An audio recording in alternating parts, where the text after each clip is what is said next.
All right, let's dive right into this explainer. Today, we're unpacking a story that literally redefines the entire scale of romance and family drama. It asks that ultimate question. What happens when you have to choose between the heavy expectations of your ultra-powerful family and your own deepest, undeniable inner truth? We're just talking about some historical kingdom here, or a standard disagreement between a parent and a child. We are talking about a massive, universe-shaping love that actually existed before time and stars. This is the story of Sati, the daughter who made the ultimate choice to pick the divine over a vastly powerful dynasty. Just listen to this opening quote from the source text. Before there was time, before the stars learned their names, there was a love so vast, so absolute, that the universe itself was shaped by it. It sets this incredibly emotional, deeply devotional mood right from the very first second. We're told explicitly right off the bat that this is not your typical love story with a neat little bow on top. It is something so much bigger. Sati, our protagonist, operates on a level of devotion that completely transcends ordinary human understanding. She isn't out there looking for a Prince Charming, you know?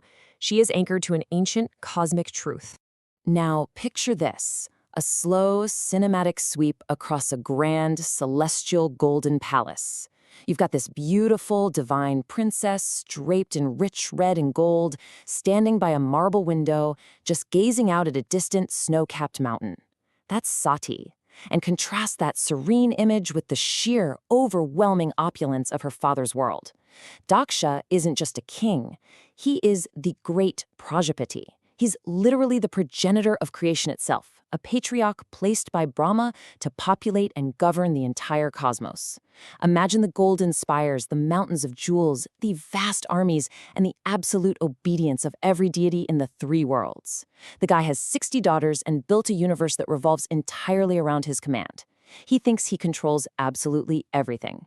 Everything, that is, except his youngest daughter.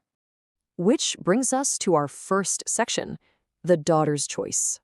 So, stepping away from all that booming, crowded energy of her father's court, Sati finds her anchor in the quiet, just a simple chamber of white marble and moonlight.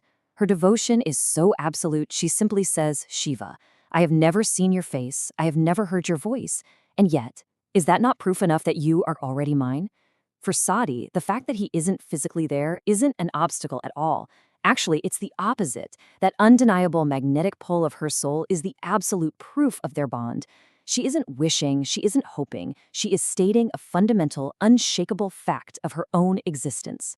Now, imagine her attendant, Vijaya, running in totally flustered.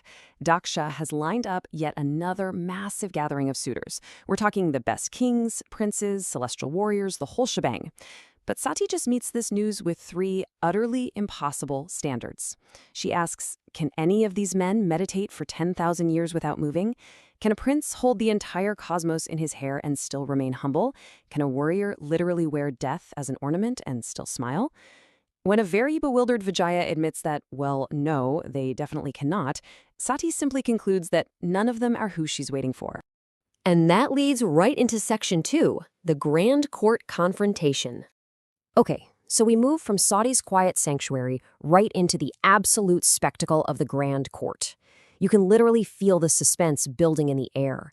Daksha is sitting on his gilded throne, just swelling with pride. He has gathered the absolute finest men in all of creation, fully expecting Sati to be dazzled by this massive display of wealth and power.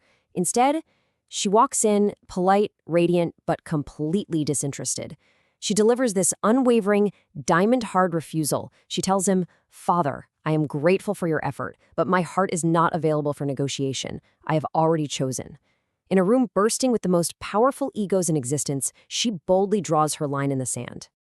Now, Daksha totally misses the point. He just smiles, figuring he just needs to summon whoever this lucky guy is. He asks for a name, and Sati drops these words into the court. Shiva, Lord Mahadeva, the Adiyogi. You have to imagine the dramatic pause that follows this. The entire grand court, which was just filled with the bustling noise of cosmic nobility, falls completely dead silent. That name alone carries a weight that just shatters the atmosphere of the entire room. Daksha's confident smile just freezes. And then, it literally cracks. He mutters two words, very quietly, but very dangerously. You jest. This is it. This is the exact moment Daksha realizes that his absolute control over his world and his daughter is a complete illusion. The man who governs the cosmos is suddenly faced with a totally uncontrollable variable, and he simply cannot process it. But Sati? She doesn't even flinch. She meets his dangerous disbelief with absolute fearless certainty. She looks right at him and says, "I have never been more serious in my life, Father. This isn't some rebellious teenage phase, it's a definitive, unshakable truth." The contrast here is just incredible. Daksha is totally losing his composure, standing up, practically vibrating with anger, while Sati remains entirely grounded. You see, this standoff quickly builds into a massive philosophical clash between father and daughter. It's all about perspective. Daksha is outraged because of what he sees. To him, Shiva is a terrifying, ash-smeared wanderer who sleeps in cremation grounds. He sees a guy who hangs out with ghosts and demons, a total outcast who completely ignores the comfortable, established order of the gods that Daksha works so hard to maintain. To Daksha, this is an unacceptable affront to his royal lineage. But Sati just completely dismantles his worldview right there. Where Daksha sees terrifying ash, Sati sees the mark of absolute fearlessness. Where Daksha sees a gruesome cremation ground, Sati sees the profound place where the ego goes to dissolve. She tells him directly, "You see ash, I see the mark of one who fears nothing, not even death. You see an outcast, I see the one being in all creation who is completely, entirely free." She firmly lets her father know that Shiva isn't a man to fear, he's a being to bow before. It is an absolute, devastating philosophical victory. Moving into our final act, the ascetics notice. So, far away from all those tense court politics, Sati is sitting in a simple, quiet forest clearing, gazing up at that distant frozen peak of Mount Kailash. She knows traditional courting means absolutely nothing here. Shiva doesn't do palace functions, and he couldn't care less about wealth or status. She knows she can't bargain for his love. She can only offer her absolute sincerity. So she simply declares, "I am not asking for your attention, Mahadeva. I am not asking for your favor. I am only telling you my soul belongs to you." This isn't a transaction.